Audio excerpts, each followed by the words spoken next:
Tamsin, thank you for being on the show today. It's my pleasure to be here. Thank you for inviting me. Awesome. Do you think the world was ready for COVID, as it were? Certainly not. We were in some industries more than others, but it certainly took everybody by surprise. The industry that I'm in, on the one hand, the one part of the industry I'm in, which is technology, obviously we're ready. We were already working, so it was easy for us. It hasn't been much of an adjustment for us, but for all of our customers, huge adjustment. So that our customers are in the art world, they're art businesses, they're used to people coming to the door, coming through their doors, coming to see exhibitions, going to an art fair. It was a huge shock, a huge adjustment for all of my customers, which has obviously been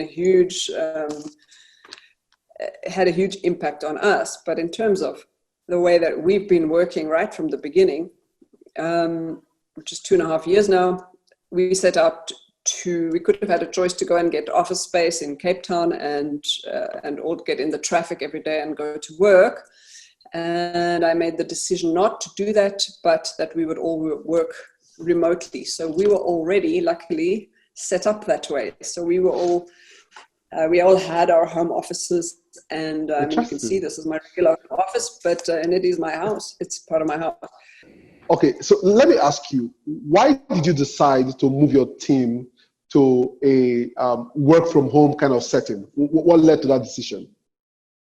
There were a few reasons. Firstly, I didn't want to constrain my business to a geographic pool of talent. So I wanted the tech that we're developing is a global tech, so we can sell it anywhere. And that will mean as we grow that we will need to have people in different geographies, speaking different languages. So the team will anyway expand to where it can't be all coming to the office. So geographic talent was one thing. If you work from home, you can hire resources that are the best. You're not hiring resources that can get in the car and come to your office. You're hiring resources that can do the job, and they may live somewhere else and they can just deliver. And the type of work that we do, I wanted that level of talent to be accessible to the business. Well, interesting. And so, I honestly think there would have been a lot of benefits, but explain to us, what are the benefits you've seen by this singular move in your business? There's a benefit in terms of lifestyle to an extent. So instead of, in theory, it hasn't worked out during COVID so much because we've all been working extra hours, but in theory, if you're not spending an hour in the morning in the traffic getting to work and an hour in the afternoon in the traffic getting home from work, you can spend that time doing something else.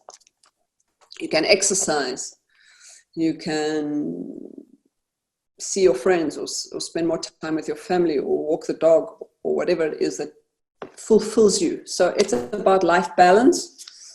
And I think, I even debated for a while doing a 4-day week. It's still a debate in my head. We're too busy right now.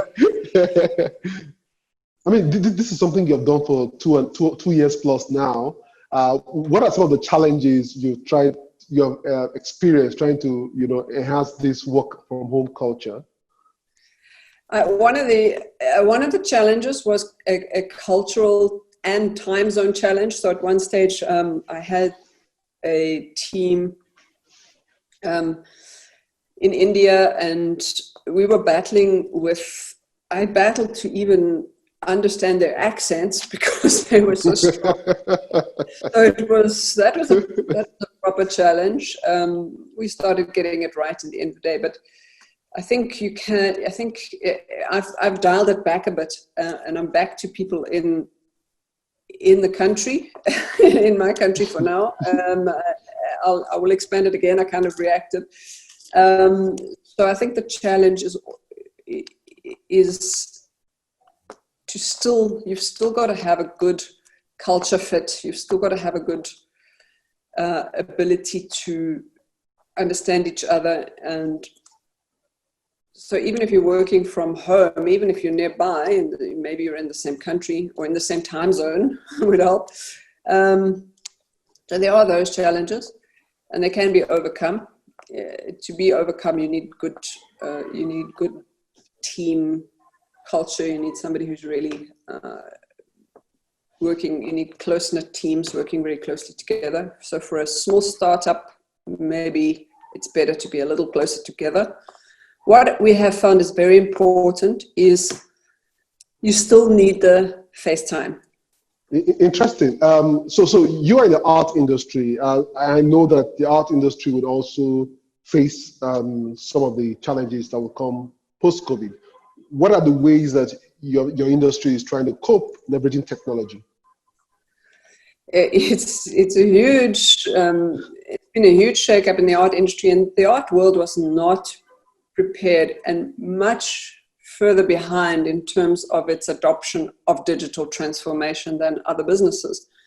So because it's an industry that relies very much on relationships, and it's difficult. So they're suddenly going, this is a relationship industry. We need to meet people face to face at art exhibitions or at art fairs.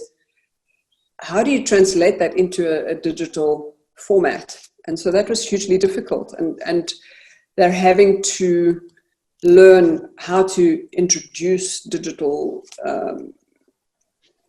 software and kind of event platforms and all sorts of ways to deliver things, but then also try and still keep up the trust factor and the relationships. And initially people were really scared and nervous and doubted whether it's ever going to work at all. Is the whole art world just going to come to a stop for however many months and then go back? And some things have worked well and some things have worked less well, but people are still buying art and they're adapting really fast. It's been interesting to see, and I'm seeing a great level of two things. On one side, kind of digital fatigue. People are tired of, they want to meet, champagne glasses and hug each other. And they want to see brush strokes on paintings up close. So there's that, and I think people are dying to go back. So I can't wait until the first art fairs start reopening their doors and people can go again. I think there'll be a renewed pleasure, a kind of visceral pleasure at just being there. So that's on the one hand, but on the other, people have been surprised that business has continued. People have continued buying art. These Zoom meetings are working to utilize kind of expertise, and they have in some ways invited you in to the behind the scenes in a way that we have never been before. So studios that have been opened up, or discussions with amazing experts that you wouldn't have access to. You just wouldn't get into a room with that person normally, perhaps. And here they are, and you can access them and you can sit with them in a Zoom meeting. So people have been surprised that's actually working. People are engaging with that content, and so I think going forward, the world will go back eventually when there's a vaccine or when things calm down, and everyone will rush back to the way it was before, but they will not abandon the new things that they've learned and they've found valuable. They will find a way of merging the two together.